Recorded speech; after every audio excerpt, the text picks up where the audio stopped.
Hello and welcome to episode 2 of the Songwriting Idiots Podcast, the show where every month we discover a genre and write a song in that genre on a topic decided by you, the listener. A huge thank you to everyone who has got involved over the last month, and you can find out how to get involved yourself at the end of this episode, so make sure you hang around. I'm Dan. And I'm Ralph. And together we are the Songwriting Idiots. Ralph, my friend, how are you doing? I'm doing very well indeed. It's a bit of a rainy afternoon here in Munich, but I've got a nice bottle of beer in front of me talking to you about songs and music, so life could be much worse. How are you doing? I am doing okay. What is it? So the sun is shining in Vienna. It's a bright sunny day, 28 degrees, lovely weather. Personally, I'm feeling a little worse for wear. We had a bit of a party last night, so a little bit of fog in the brain, and I mean, despite the fact that I'm feeling a little worse for wear, I am still very much looking forward to cracking open that first beer and enjoying the songs that we've made throughout this episode. The beer usually helps, so it does. That is promising. Hair of the dog, indeed. But as I mentioned, feeling a bit foggy. So, Ralph, can you remind me what we did last month? I'm glad you ask, because as a matter of fact, I put together a little tonal recall, if you want to call it that. Oh, very nice. God, I stole that somewhere. I'm so sorry. Because last month, we had our first episode of this podcast ever, and we talked about 1990s pop punk, and these were our two songs. 'Cause all my friends are broke, so I'm on my own. Danny is the rich man, got all the money in the world, but no way he can spend it. Happy memories. And I have to say, I woke up several times over the last month with your song in my head. That's a great sign. I did so, I think, once with your song. So maybe I win. Okay. I think you do win. And I think it's because it went into my subconscious, because it's just insulting me the entire time. It was cutting deep. Slowly chipping away at my confidence in my sleep. You're a worse man now than you were before, I'm sure. Correct. But without further ado, I think it's time to say goodbye to the last genre and say hello to our next genre. Let's move to the genre of the month.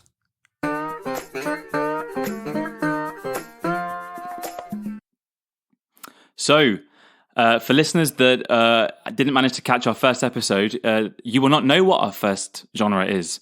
It is, drumroll,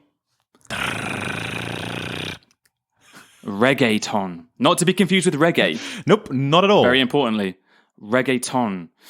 And I don't know about you, Ralph, but I had essentially no knowledge of reggaeton before we thought about doing a reggaeton episode. It was totally new to me, and funnily enough, the more I looked into it, the more I realized, actually, I do know that song. I do recognize that song, and it was a fascinating journey because I must admit I had some preconceptions about what I thought I knew about the genre. What were they? So my preconceptions were that it was pretty basic, pretty simple. It's a beat, it's some instruments that you can find anywhere on a keyboard, simple melodies and simple lyrics. That's about it. And man, was I wrong. I really was wrong. The further I delved into it, the more I realized that the genre has so many fascinating instruments that it uses that I've never even heard of before.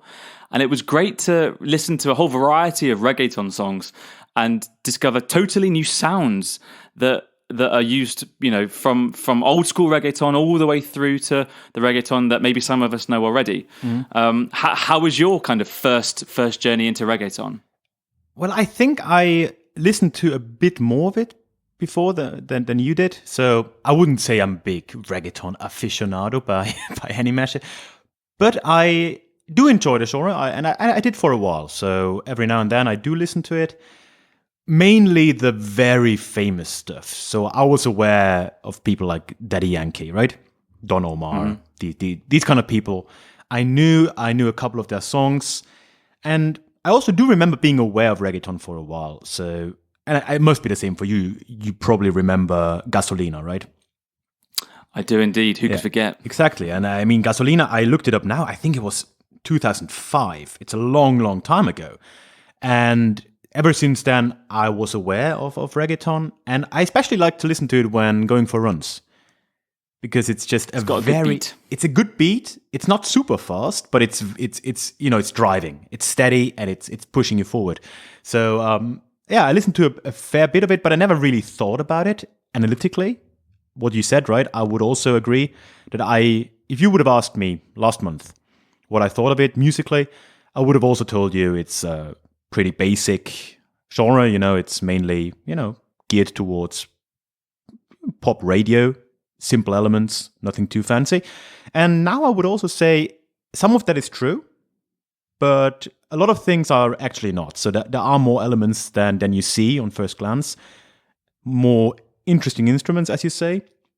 And for me, it was interesting to dive into that. So, my perception changed a little bit. It's charm. It has a charm. And I think we can probably say it does follow a little bit of a formula, which we'll probably get into when we talk about our own songs. Yeah. But for the benefit of those people who are listening and maybe have never really heard of reggaeton before or never listened to reggaeton songs that they're aware of, for example, that was my case. I had listened to reggaeton songs, I just didn't even realize it. Mm-hmm. Can you kind of tell us a little bit about what reggaeton really is and where it comes from? Yes, of course. As is now a tradition apparently on this show, as a historian, I will give you a quick historical overview of what reggaeton is and where it came from. The word gives it away a little bit. There is a connection to reggae, right? And as you know, and I'm sure most of the listeners know, reggae is a music genre from Jamaica. So it's English language, Creole English language music genre. Bob Marley comes to mind as the most important or most well-known musician there, artist there. And reggaeton basically started in the 1980s as a Spanish version of reggae. And it's really quite interesting because obviously it didn't start in Jamaica because there's no Spanish, or no large Spanish-speaking community in Jamaica, of course. It started in Panama because Panama, as you're probably aware, what is the first thing that comes to mind when you think of Panama? A canal. The canal, indeed. And then hats. Oh, yeah. And then cigars. And then the Van Halen song. Correct. Yes. Yeah, in that order. And I've been to Panama 2 years ago. A fascinating little country. And of course, the canal is a big deal there. So I don't know what percentage of the economy is built on that canal. It's a huge one. And so in the 80s, basically, there were a lot of workers coming from Jamaica to work in Panama on the canal, right? From all over the Caribbean, basically, but also Jamaica. And they brought with them reggae. And so at that point in the 80s, a Spanish version of that kind of was created in Panama. It was still very, very much like reggae. It was very slow. It really wasn't what we would today consider reggaeton. And that was only something that developed in the 90s, so later on. There was even some more influence coming from Jamaica, basically. There's a famous song in the reggaeton community called Dembo. It's by a Jamaican artist named Shabba Ranks. And even though the song has almost nothing to do with what I consider reggaeton anyway, this was the first reggae song that used the classic reggaeton drum beat. So you know which one I mean, right? Boom, chip, boom, chick, boom, chip, boom, chick. That one. Chip, boom, chick. And interestingly, It's called Dembo Rhythm, right? Exactly. The rhythm is named after that reggae song, I think it was from 1991 or 92. And from that point onwards, we can really see a spread of this kind of new developing genre. And it moved especially to the Dominican Republic and to Puerto Rico from Panama. And this is really where it started to gain popularity. And towards the end of the 90s, we can say that the genre of reggaeton proper was born. Also, the name reggaeton was created at that time, late 90s, by a very famous artist from Panama, El General. You may have heard of him. Great name for an artist. Yeah, right. There's some, let's say my song that we're going to listen to later is kind of referencing El General a little bit. You will see. Oh, I like that. Getting a historical reference into your song. Oh, yes. You know me. It's what true historians do. Exactly. Yeah, and basically from then, to cut things short, this is when today's version of reggaeton kind of started to develop. And it was especially in Puerto Rico, the Dominican Republic, and New York amongst Latino immigrants, basically, that this developed. And the most important development in these early years were probably all done by songwriters, but mainly producers, Looney Tunes, who I'm sure you know. Mm-hmm. From the Dominican Republic, they wrote a ton of songs, produced even more, even some themselves, but with all artists. And this is when this mix kind of, reggaeton is based a little bit on reggae, but there are a lot of elements from American hip-hop, electronica, salsa, merengue, which is a folk music from the Dominican Republic. And yeah, from there it just developed, right? It became even poppier with times, taking more elements of hip-hop at first, and then towards today, of course, a lot of dance, house, and R&B elements. And it became very poppy, I'm sure when you listened to like old school reggaeton, late 90s, early 2000s, it was a music that was quite akin to what I consider old school hip hop, like late 80s hip hop, right? It was quite bare bone. Pretty raw. Quite raw, yeah. Heavy and raw. And, mainly based on a strong groove, a strong beat. And if you listen to a song like Despacito, it's quite a different world. So it developed over time to what it is now. And you could say that there were two waves of popularity. So it was very popular in the mid 2000s. This first wave of a bit more old school reggaeton, and also today it's again very popular with more poppy songs like Despacito. And I think we're going to talk about Despacito in a little bit because you can't really talk about reggaeton without talking about Despacito. In 2020, you surely can't. Yeah. No, right. And one thing that I also saw was that it's not been without controversy, right? There's, the lyrics, especially back in the 90s, were, about things that, could be controversial. Yeah, I mean, it's very demeaning to women. That's the number one thing, I would say, which is still there. And it's, not something we can support in any way, but it's an element that's still very much alive in reggaeton, unfortunately. Mm-hmm. Yeah. And they have the famous dance move, and I'm going to butcher my Spanish pronunciation here, but perreo, I think it's pronounced. Yeah. That is when the guy's basically just standing there and the woman in front of him rubbing her booty against him, right? Essentially. Yeah. And that's also fairly common in the genre. I think it's getting less, but there's this kind of added controversy. I actually watched a few videos on YouTube that were tutorials on perreo, so that I'm fully prepared when listening to your song. I can groove. I'm glad. Next time we see each other in person, I can take over the female role and... Man, I'm looking forward to that. We'll have a perreo dance-off. Oh, no. And in terms of artists, right, you've mentioned Daddy Yankee already, who I think we can say is the daddy of reggaeton, or one of the daddies. And he was involved, of course, in Despacito, and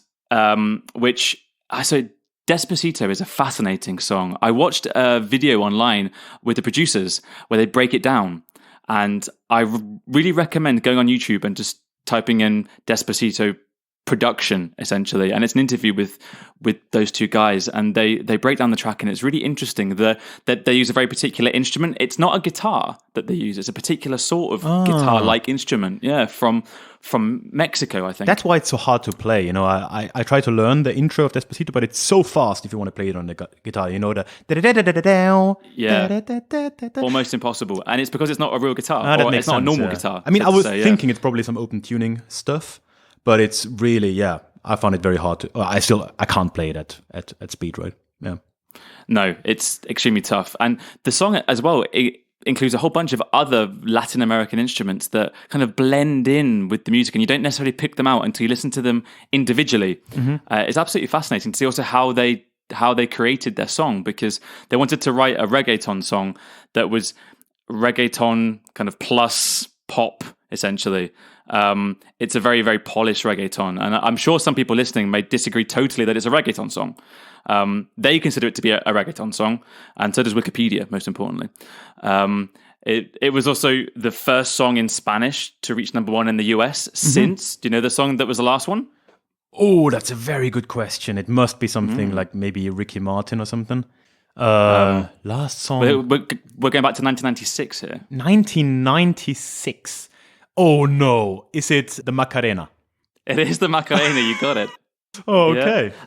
And also, I mean, it's the most viewed video of all time on YouTube. Not Macarena, but Despacito is. Despacito. Yeah, not Macarena. Macarena's number 2, a close second.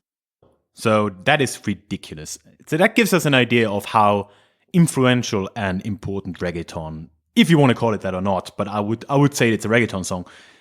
It really tells us how influential it is right now and how popular, right? Yeah, with that in mind, shall we crack our beers and move to the songs? How do you feel about that? It's going to be a painful one. Before we move to the songs, it's probably worth reminding listeners what the lyrical theme was we had to write about, because it wasn't just reggaeton, right?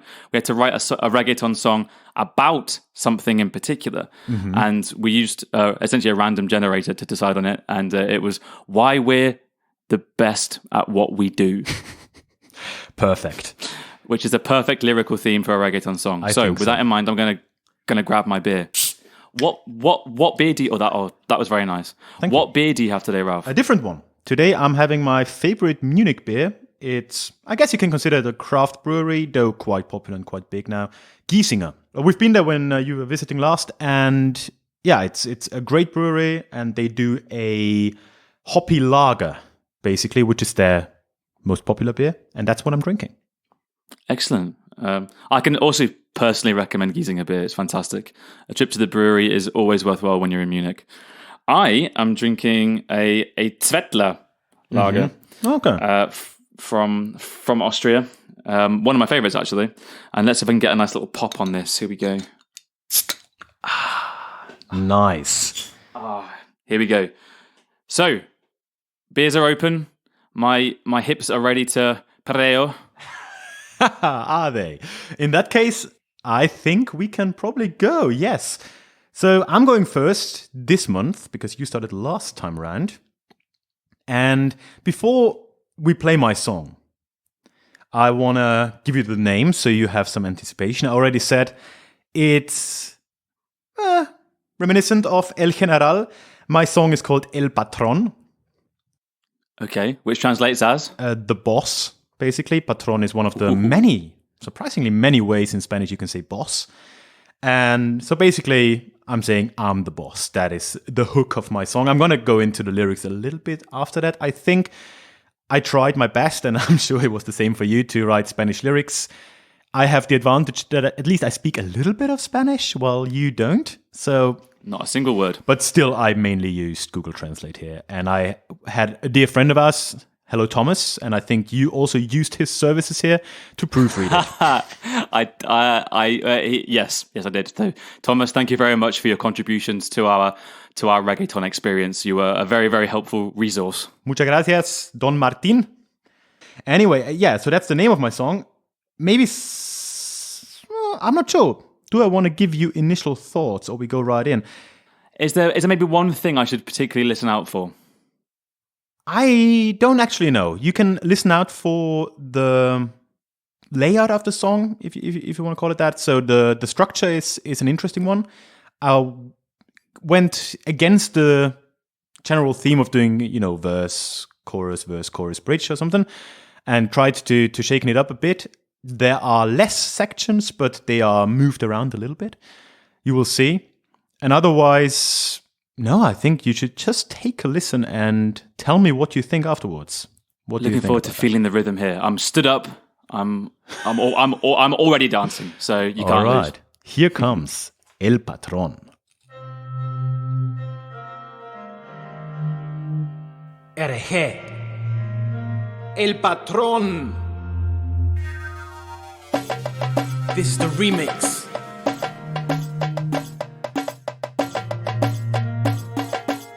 Are you ready?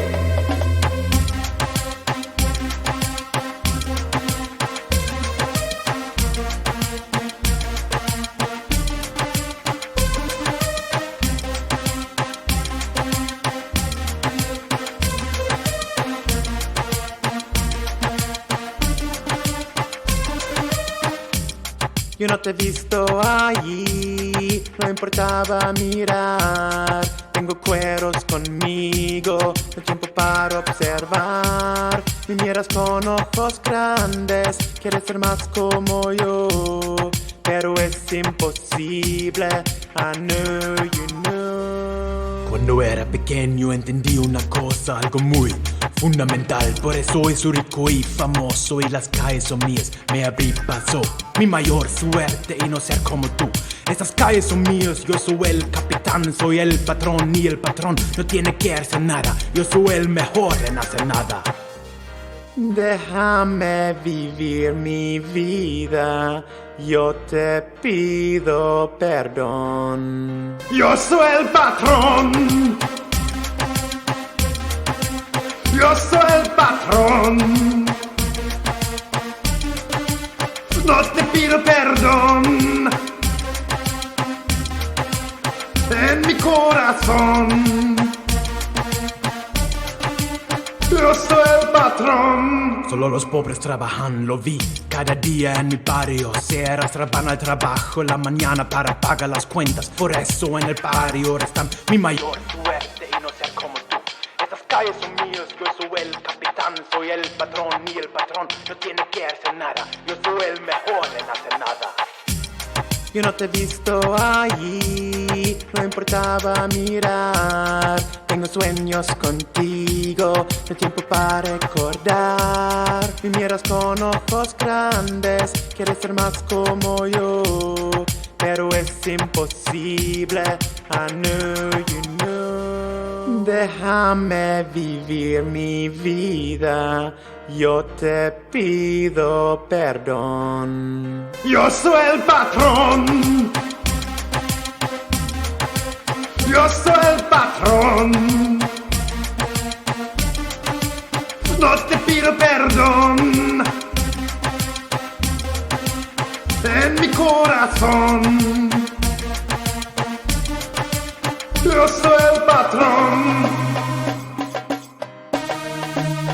RG, el patrón.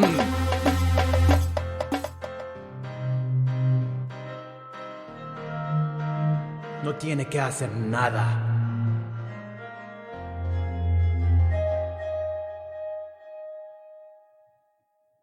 Wow. I have to stop myself from dancing. Hold on. Yeah. Go right ahead. If you can. Okay. So first thoughts from my side. Are you ready? Please, go ahead. So is it like a bowed piano you've got going on there?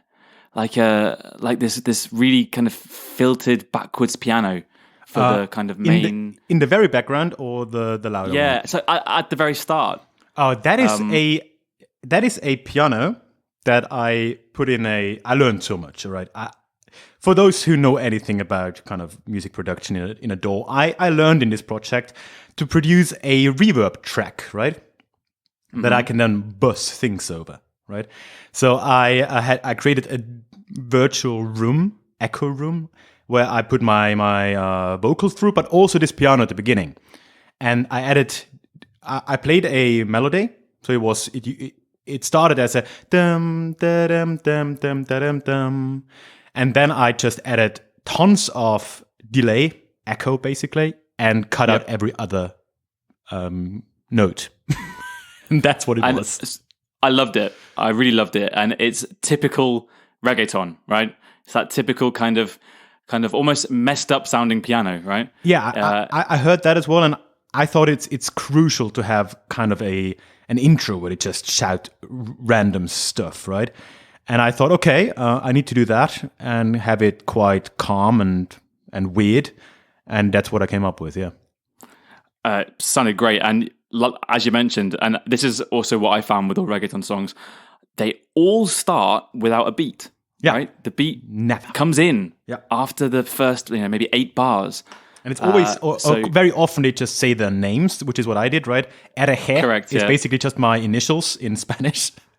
And El Patron is just the nickname, I guess I gave myself. I'm not sure, but yeah. Beautiful.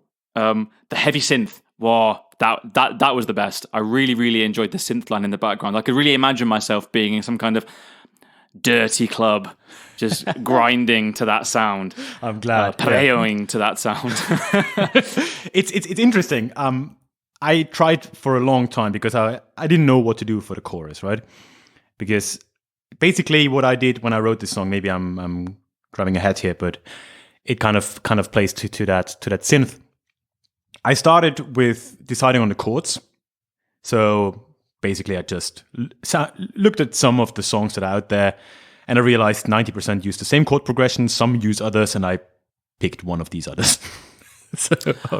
And what key are you in here? In C minor. Right, so it's a minor key. I'm also in a minor key, and that's one thing that surprised me about the genre generally. It's very minor, which is not what you would expect from a kind of a pop, a genre you think of as kind of happy pop in a way, because you would expect that to be in a major key, the happier key. My theory is because it's very minor. rhythmically driven, right? So the strong beat, the dembo rhythm, kind of propels you forward, even though you're in a somewhat dark key. And you really only hear it in the intros and outros, in my song, but also in all the other songs out there, right? There it's really sad. But as soon as the beat drops, you lose that a little bit, right? Correct. And it just moves you forward. And reggaeton lives from its beat drops, right? And you got them in too, which is great. I'm literally kind of going through a checklist that I have of what should be in reggaeton. So you got that in. Yeah, quickly, I just want to tell you about why I chose this weird synth. Please. Because after I had the chords, right, I don't feel very comfortable writing melodic lines just from the top of my head or singing, right? So I actually looped them and I took my guitar to work on melodies. And I came up with a couple of melodies that I ended up using in the verse and the pre-chorus. So the for example, or some of the others. But I used them then, when I got to building the song, I used all the melodies I had for verse and pre-chorus. And I thought, what am I going to do for the damn chorus? And I was like, okay, I could do a weird kind of offbeat, rhythmic lead synth thing. Because there was this one song by Don Omar, I don't know if you know it, Virtual Diva.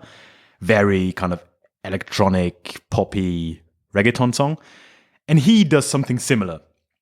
And I just said, okay, I can try that. And I tried for an hour to come up with an interesting rhythm. And I think I did it because after I recorded this, I sat down and tried to figure out what rhythm I was playing. And apparently I'm doing triplets over 2 bars that only line up every third bar. So it's a very weird kind of stuff. I ended up doing that. Okay, interesting. It's fascinating how these things can just sometimes come about just by essentially messing around and seeing what works, Yeah. right? It took me longer to figure out what I did than to actually do it. Until you do it, right? I've got a few more points that I've written down here. I got the sense that it probably sits in the more earlier reggaeton genre. Would you agree with that? I think it's mixed. I would agree with that, especially in the rap part, because I just really don't know how to rap, neither in English or in Spanish, or in German for that matter. And I can't recommend any German hip hop to anyone. But I'm not sure. I think the chorus is a bit too electronic for proper old school, though that exists maybe. And the auto-tune kind of is a bit of a more modern touch as well. But when it comes to song structure, I would probably agree, though I still know too little about the phases of reggaeton to really have a sense and kind of definitely can say, okay, this is kind of akin to that era or the other or any other era, right? So not sure, but maybe, yeah, might be. Okay, interesting. And I mean, let's touch on the lyrics briefly. I'm a bit scared of you now, to be honest. So is my girlfriend. Yeah, I can I was imagine. standing in my living room shouting at a mic from a distance Right. to not peek. It's quite aggressive, which is also part of some reggaeton songs. I quite enjoyed it, but I am a little scared of you now. So please don't hurt me. I did catch corazón in there, and That was important to me. Yeah, right. And I think that's a word that appears in the vast majority of Spanish songs. I also squeezed it in mine, so listen out for that. So could you... I don't speak a word of Spanish, so can you just give me a brief overview about what on earth you were singing about? Yeah, sure. So it's actually not a whole lot to remind everyone, our topic was why we are best at what we do. And basically, in my verses, I start with, oh yeah, I didn't see you over there. I was too busy with all my, I don't want to say the B word, with all my girls around me. What do you want? And then I say, yeah, you're never going to be like me because I'm rich and famous. And I move into this thing where, yeah, I see all the people in my hood, they just drag themselves to work every day. But I don't have to do that because I'm the captain. I'm the boss. And the boss doesn't have to work. And I'm the best at not doing anything. And got it. That is where my verse ends. And then there's the pre-chorus, the Déjame vivir mi vida part. That is just saying, let me live my life. I beg your pardon, basically. Excuse me. Yeah, but I just needed to rhyme something with patron, so I went with perdón, which is excuse me. Mm-hmm. And in the chorus, it's really just I'm the boss. I don't ask you for your permission. I don't beg your pardon. In my heart, I'm the boss. En mi corazón, right? So yeah, and later on, actually, I turned it around a little bit because I also sent the lyrics to a friend in Panama. And hello, Fernando, if you're listening to this. And he suggested to change the verse a little bit. So I did it the second time around. And in the first one, I said, I didn't see you over there. I got the girls around me, stuff. And in the other one, I say, I didn't see you over there, but I have dreams with you. And it's very dirty. Tengo sueños contigo. So I did change it up a little bit there. But that's the main theme, yeah. So interestingly, you didn't take the theme literally, in a sense. It's not why you're best at actually what you do, which is, for example, being a historian, a freelance historian, right? Well, I mean, I'm quite good at not doing anything. So True. It's your main skill. But I mean that. So you imagined you were essentially a badass freelancer. Not to say mafioso, yeah. Well, yeah, I tried to play with the common lyrical themes of reggaeton, and my life, frankly, doesn't fit in there very well. So I decided to do that instead. But I do reflect on my life a little bit here and there. But yeah, it's fictional. Yes, it's not about me. Well, it was extremely enjoyable. I'm trying to think if I've got any final thoughts from my side. Oh, yes, I do. And this is really a final thought from me. I was curious because I know you've been practicing Despacito, and I made a little wager with myself, so I can't lose, as to whether or not you would use a guitar in the song, because it is sometimes used in reggaeton, especially I would say even more recent reggaetons. They like to use that kind of flamenco style guitar. Thinking of Despacito, for example. And this is maybe the first song you've ever done without using a real instrument, right? That is true, yeah.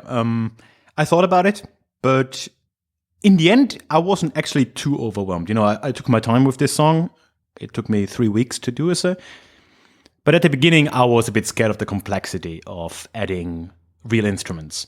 Because as you know, my setup is getting better. I have a proper mic now, and I have an interface, so I can actually record guitars now, which I couldn't when we do pop punk, not properly.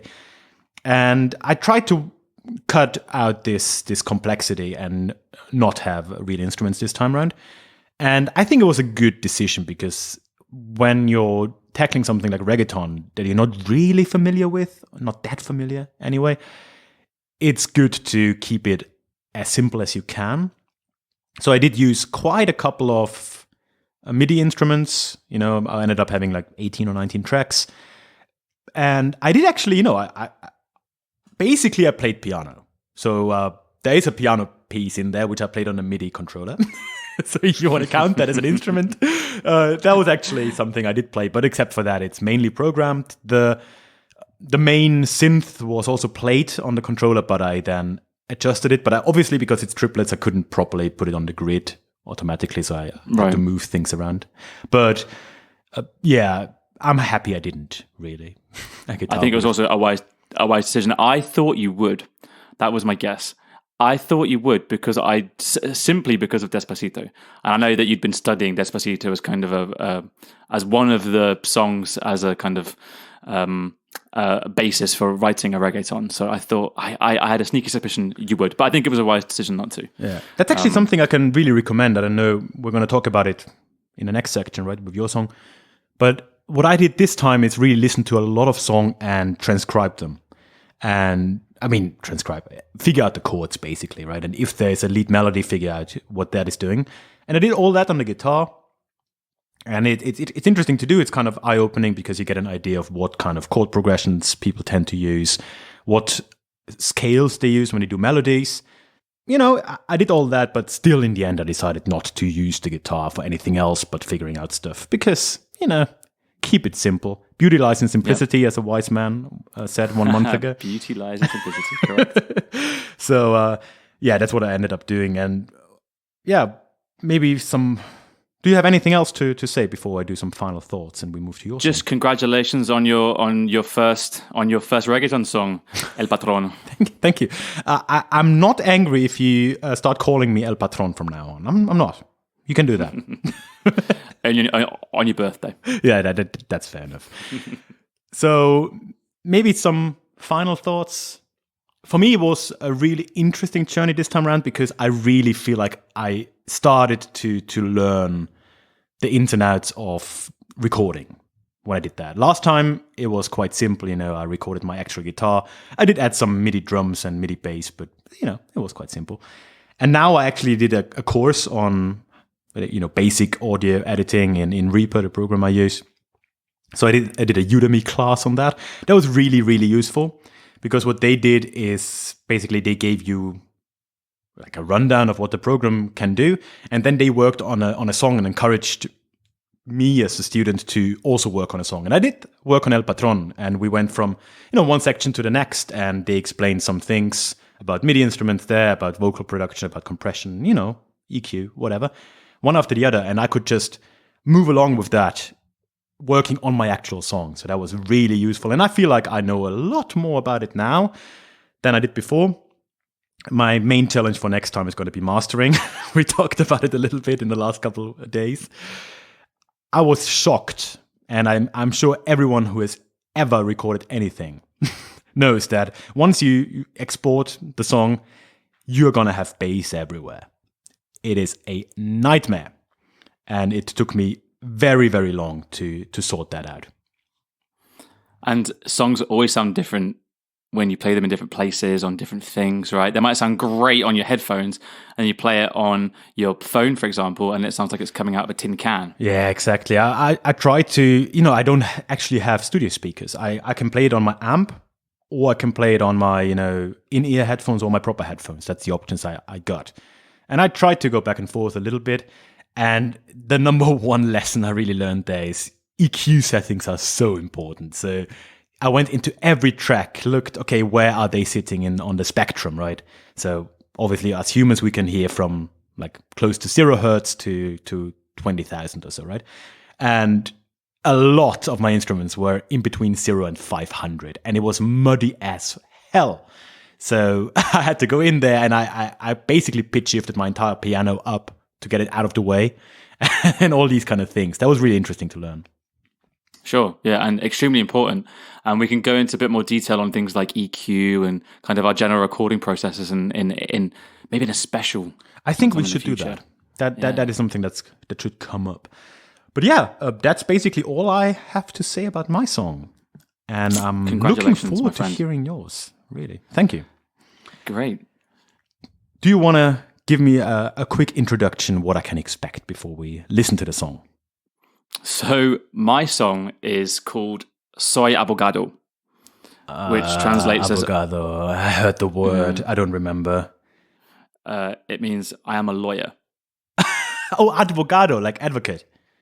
No, abogado. It sounds a bit like avocado. Yeah, but it must have the same root as advocate, right? Like must do. Yeah, certainly. Latin. Yeah, certainly. Obviously. Yeah. So that's the name of my song, and it is essentially about me being a lawyer. That's not very reggaeton. That's what I do. I'm not sure. Just you wait, my friend. You wait. I'm not entirely sure. Maybe I'm getting ahead of myself, but I think that Yankee is not a lawyer. Most likely. I'm sure he has lots of them, but I'm sure he does.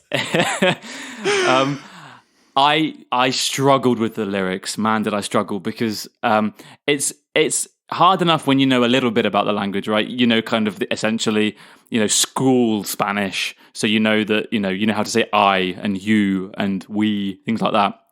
I've never studied Spanish. I studied French at school. So I was hoping that might help me. It did not at all.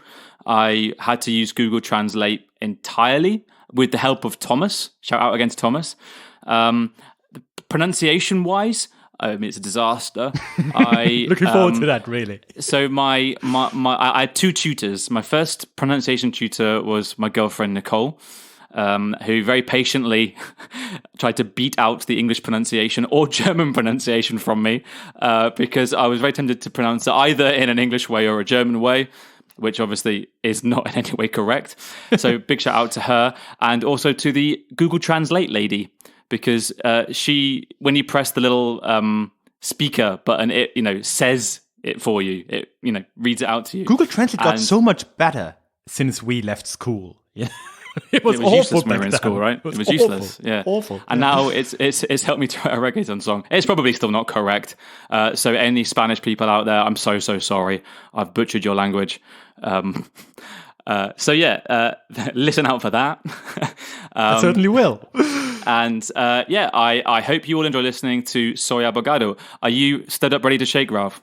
I am always stood up and ready to shake. I mean, I'm always stood up when I record podcasts, but now especially I'm stood up. I want to feel you dancing. Okay, shall we go? I'm ready. Let's do it.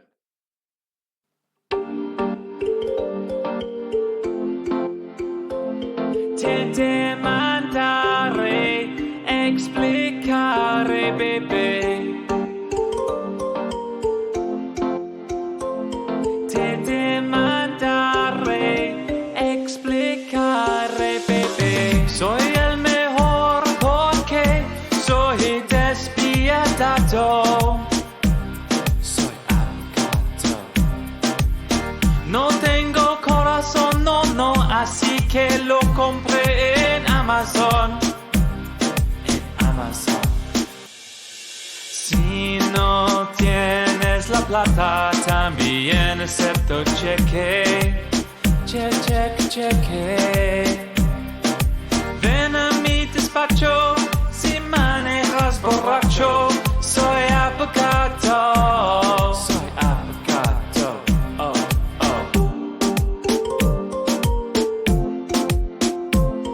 Te demandaré explicare, bebé. Soy el mejor porque soy espantoso. Soy abogado. No tengo amigos como a mis compañeros. Soy abogado. Si matas a alguien, enterraré el cadáver. Ven a mi despacho, está en Puerto Rico. Soy abogado. Hey, esta corporación te demandará conforme a la ley de su creación. Colegio de abogadas y abogadas de Puerto Rico. Y prendas domicilio y sede en la capital. Hey, de Puerto Rico. Hey. Dale mami, dale papi. Te demandaré explicare, bebé. Te demandaré explicare, bebé. Yeah! That's some crazy shit going on there. Mm-hmm. Oh, wow. I was dancing. I was on my Great. feet. So that Excellent news. That is great. Some initial thoughts. You told me the very first thing, and it got me very worried when you did, that you were working on your beat for 3 hours, like quite early on. And I can see that. That is a strong beat. Really good. It's on point. You did the what you're supposed to do. Have an intro without any drums. And when they hit hard. It's really, oh yeah. I love that. Because I just used a sample. I downloaded my entire beat. So let's hang on the beat a second here. So I did make the beat myself, and it took me a while. And there's a little kind of kalimba fill at the beginning to bring in the beat, and I actually used 2 different bass drums. The first is kind of a punchier one, and the second's a little bit of a softer one. So on the 1 and the 3, they're two different bass drums. All right. I would have to go back to listen to it. I'm going to do it later because that's something, it's one of these things you never hear unless you're listening out for them, right? Right. But they do make a difference. Obviously. Sure. I mean, and it's a big deal, from what I understand about modern popular songwriting, these small details make a huge difference, right? I was watching a video by, what is his name? Phineas? Is he called Phineas? Mm-hmm. The guy I who... think I've heard of him, yeah. Yeah, he produces Billie Eilish's songs, her brother, basically. Sure, right? sure, yeah, sure.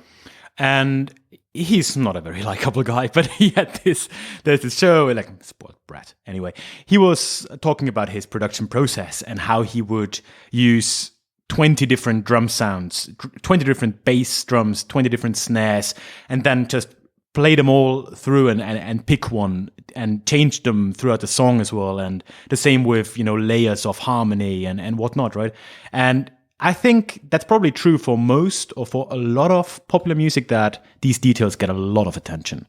So I think you probably did it right there. That was probably on point. At the beginning, I thought the lead synth, the was a bit too busy. But it's a kalimba. It's not a synth. It's a kalimba. Yeah, it's a Latin American musical instrument, my friend. I only thought so in the intro, because when it came on later again, I was like, yes, that's the stuff. Amazing. And it really reminded me that it's basically also what a flamenco guitar would sound like, with these kind of arpeggios, that the sweep-picked arpeggios you would hear, That's exactly what I was aiming for, because I also didn't play any real instruments, right? I did it all like that, and I really wanted that kind of, because it actually functions a little bit like a hook, right? Yeah, it does. It's the thing that people, I think, will remember about the song, or one of the things that they'll remember. Yeah. That kind of. It was very hard to do, actually, because the key of G minor is not particularly easy to get all your fingers on the right keys to do that. So I had to play around a little bit with that, but I'm pretty happy with how it came out in the end. I mean, you can always, and I'm sure you did, edit it in the MIDI editor, so...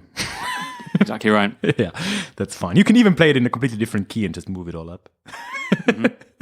I did that. Yeah. Oh, good. Yep. Very good, yeah. Yep. So, yeah, one thing I also realized is, and that is something that your song has in common with mine, we don't have a proper chorus, like a proper sung chorus. You also went back to that melody as a hook, and then you had this, which I think is the best part of the entire song, the mancar, explicar stuff.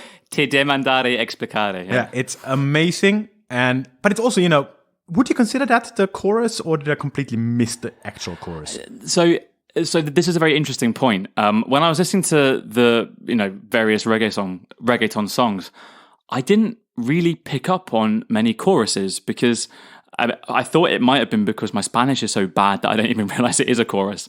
But I thought, I'm not really getting too much of a chorus. I get things repeated, certain lines, certain phrases, but hard to pin down a real chorus. And I would say, yes, that acts as a chorus in the sense that it has the hook. And everything else I would class as the verse. But I mean, it's got 3 words in it. It's not your normal chorus. But I think that's also fairly common about reggaeton. They don't have what we would normally consider in pop music standard choruses, right? Yeah. I mean, only the very poppy ones like Despacito do. But yeah, it's true. Yeah, it's interesting because I went exactly the same route, right? I also thought, okay, I can't really do a sung chorus, so I just put a couple of words together and had a synth. And you basically did the same thing, just in a different way, right? Exactly Great. right. Let me see, what else did I write down? So the synth, what is the instrument called? Kalimba. Really nice. Yeah. I also liked, it was another one of these things where I was first a little bit taken by surprise when I heard an interlude after your first verse, basically, right? Going back to that. And I was like, oh yeah, where's this going? Then it goes into this chorus thing. Yeah, really, really cool. What the hell were you singing about a cadaver? So this brings me nicely onto the lyrics. So I knew that I couldn't write a serious song because I just couldn't speak Spanish. So I decided to go the route of a slight little bit of humor. So I can briefly run you through what the lyrics are. It goes like this: I am the best because I am ruthless. I am a lawyer. I don't have a heart, so I bought it on Amazon. I am a lawyer. I got the Amazon. That's amazing. Yep. Yeah, because it rhymed beautifully with corazon. Corazon on Amazon. If you don't have the money, I also accept check. I'm a lawyer. Come to my office if you drink drive. I'm a lawyer. I am the best because I am horrible. I have no friends, so I buy my mates. If you kill someone, I will bury the corpse. Oh, that's where the cadaver comes in. Oh, that's amazing. And a little cadaver. Yeah, so I'm just playing around with the word corpse there, which is quite nice. And then, come to my office, it's in Puerto Rico. I wanted to make sure I got Puerto Rico in somewhere. And I managed to get it in 3 times. You managed? Yeah, because the first one, when he said, está en Puerto Rico, I was already writing it down. I was like, oh yeah, he managed to mention Puerto Rico. And then it came multiple times after that. And I was like, yeah, great.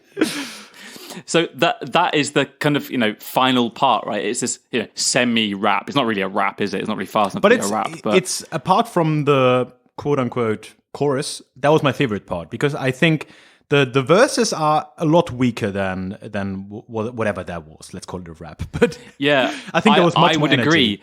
I simply went for almost kind of standard singer-songwriter in that part because I just didn't know how to do it. So I just kind of sung it in just a pretty neutral way, right? Yeah. And then I did this last section and I wish I'd had more time to do more sections like that because I agree. I think it's the strongest section. And what I'm doing there is I also knew I couldn't write a substantial amount of Spanish. So I took some Spanish that has already been written and I rapped it, if you like. Rapping in inverted commas. And what I'm rapping there is Article 1 of the Solicitor and Lawyers Association regulations of Puerto Rico. Of Puerto Rico. That's amazing. I love I'm literally that. rapping Article 1 of the rules. That is so cool. Of the charter, if you like. And that basically says, this charter founds the Association of Lawyers of Puerto Rico, and the seat of this association is in the capital of Puerto Rico. Oh. So I just took that and I stuck it in there. That's amazing. What is the capital of Puerto Rico? Excellent question. One should know that. Puerto Rico City? Is it really?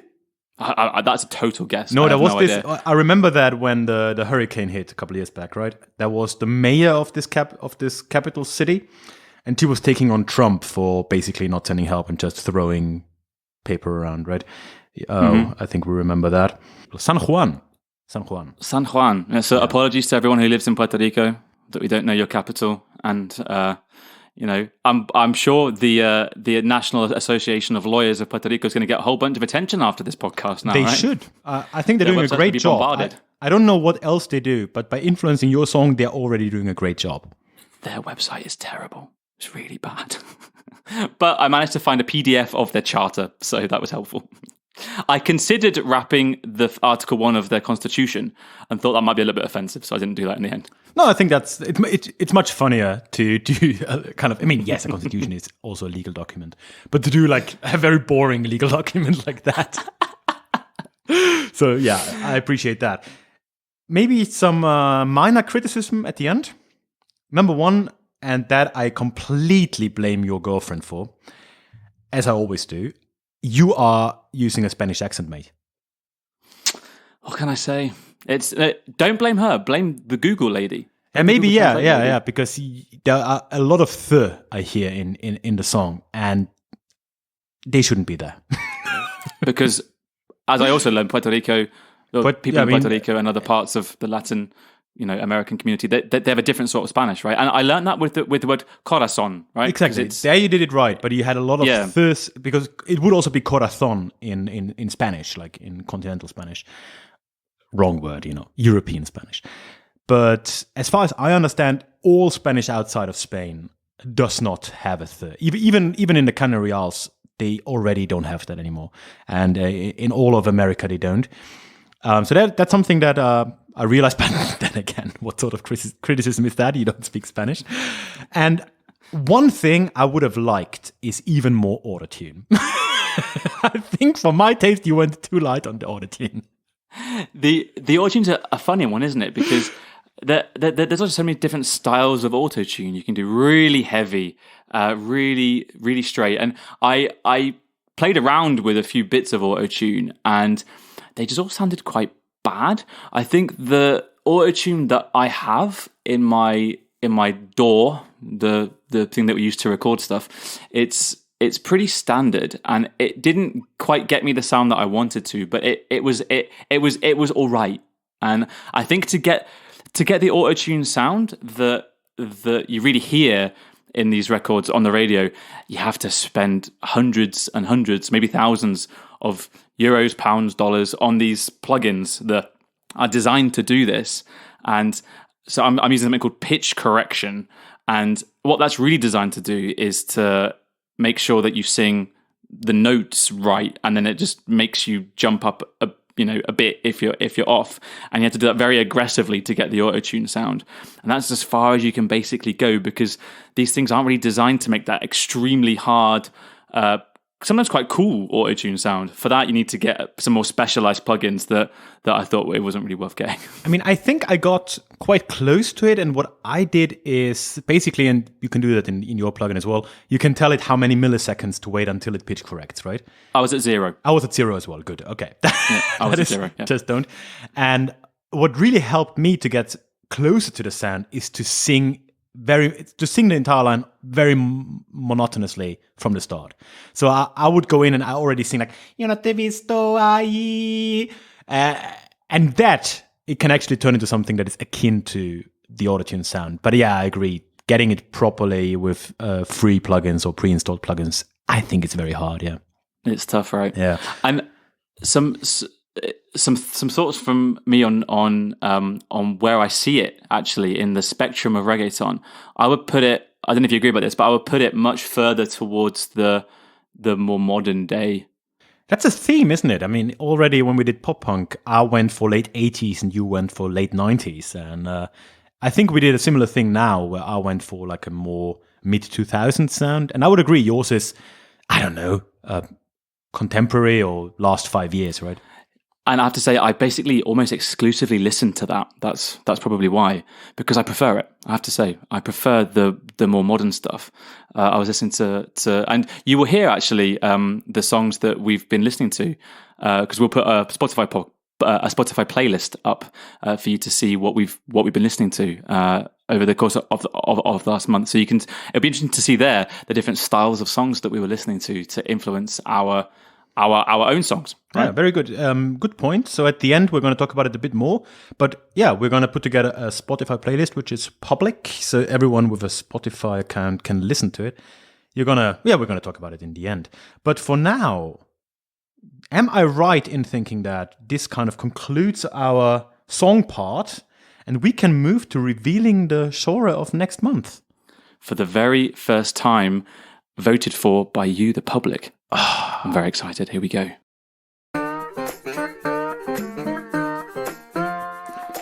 Okay, so the way this works, for those of you who are new or who didn't check it out, every month we put up first we put up a form or like a Google poll, I guess, that you can submit genres and topics to, and then we, like for a month before the next recording, we put up a poll where you can vote. So we pick 4 of them that we think are, we only pick stuff that is being suggested by you, but we try to make it a bit varied. So we have a couple of different genres.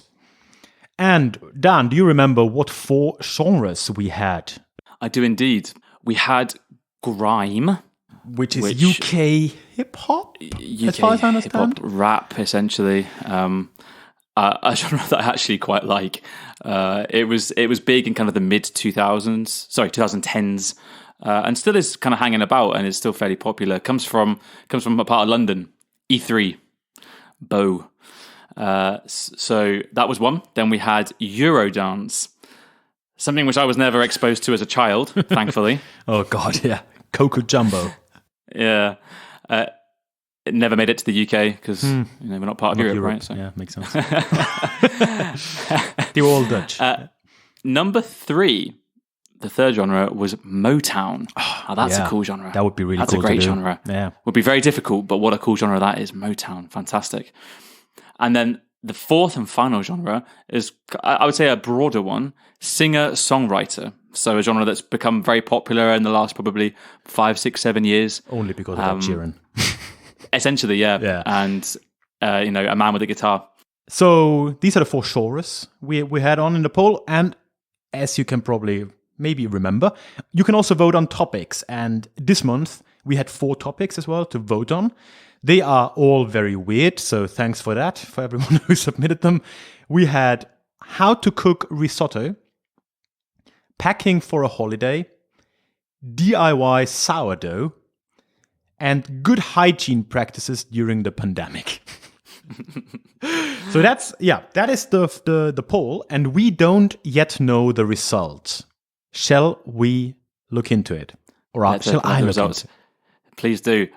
Whilst you're opening up the form, thank you very much to everyone who submitted genres, to everyone who submitted topics, and to everyone who's voted. And please continue to do so. Just because your genre wasn't chosen this time round, it could be in the voting for the next one, because Ralph and I sit down together and we choose 4 genres that we think are different, so that you have a real choice as to what we do next. And we also like to choose genres which we also don't know much about, because it's also interesting for us. Worth mentioning, the 3 genres that didn't make it this time but were in the poll are not going to be in the next poll. So we're going to pick 4 completely new ones. So if you submit genres, it's not too unlikely that you will be picked sometime soon. All right. Shall I reveal?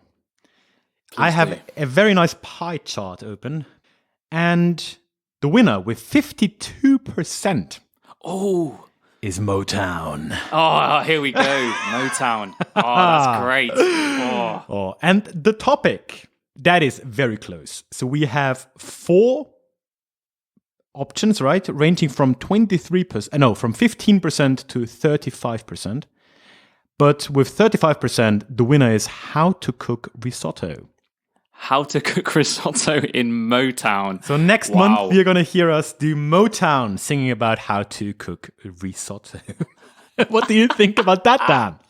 Wow, that's going to be fantastic. I mean, I have to say, I do make a mean risotto. So you do? You better watch out. And I love Motown. Do you do a mean Motown? That was my next question. I do a mean Motown. Oh, this is going to be fantastic. Thank you, everyone who's voted. Was it a landslide, actually, Motown? Motown was a landslide. Clear winner? 53% of all votes went to Motown. Who was in second place? Or what was in second place? Let me open that again. Second place was Eurodance, followed by Grime, and not a single vote for singer-songwriter. Okay, but not okay. Yeah, fair but enough. It's a distant second. We had 52 for Motown, and 32 for Eurodance. So that was a landslide. That really was a landslide. Not so much with the topic, but I'm very happy with the topic. Yep, me too. So I'm already thinking. Yeah, it's going to be interesting, right? Because this is going to be, not to give away too much, but initial thoughts. It's going to be quite different, because I think we should probably go to proper instruments for some part of this next time. So it's going to include more than just digital MIDI tracks and some actual music, you might call it.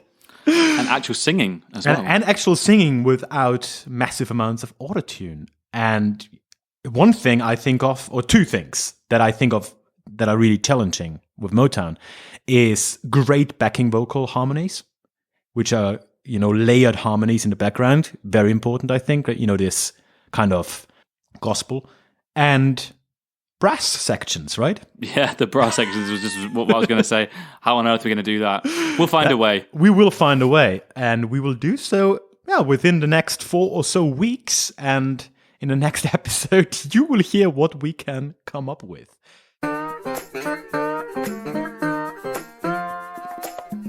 Yeah, that does it for this episode of Songwriting Idiots. I hope you enjoyed us trying our best at the genre of reggaeton, and you can come back next month to hear what we can make of Motown and how to make risotto. Until then, the vote is already up for the episode after that. So you now have about a month to go onto our website, songwritingidiots.com/vote, and cast your vote. There are going to be 4 new genres and 4 new topics, and we are going to announce the winner in the next episode after talking about Motown. Also, you can still submit new topics and new genres, and I highly encourage you to do that. We can't have enough of that. As we said, we're going to pick 4 that we think offer a variety of styles and topics and put them in the next poll. So please, also on the same page, songwritingidiots.com/vote, you can also submit your ideas. Please follow the podcast wherever you're listening right now, and share it with your friends, with your family. Maybe you know some musicians who are into songwriting, people who are wondering how on earth to write songs, or people who just love music, people who want to learn about new genres that maybe they don't know much about already. Please share it as widely as you can. We would very much appreciate it. Please follow us on Instagram at Songwriting Idiots, and you can also email us if you'd like to. Dan at songwritingidiots.com or Ralph at songwritingidiots.com. If you want to get in touch with both of us, you can also email podcast at songwritingidiots.com. And as mentioned, you can listen to all the reggaeton that we listened to on Spotify. We created a playlist there that you can subscribe to or follow. I don't know what it's called. A link to that is going to be in the show notes. Or, of course, you can always just go onto our website, songwritingidiots.com, and you can find all the episodes there, /episodes. There you also find all the links. And also on our website, you can find all the songs that we created, so the 2 reggaeton songs, also the 2 pop-punk songs, and all future songs for download. And one final word from me, please follow us. It would be great if you could just stop right now, wherever you're listening, and just click follow. It would really help us out. Absolutely. So, on that note, I think we can say goodbye, and we look forward to presenting our Motown songs about risotto next month. I can't wait, and see you then. Have a good one. See you then.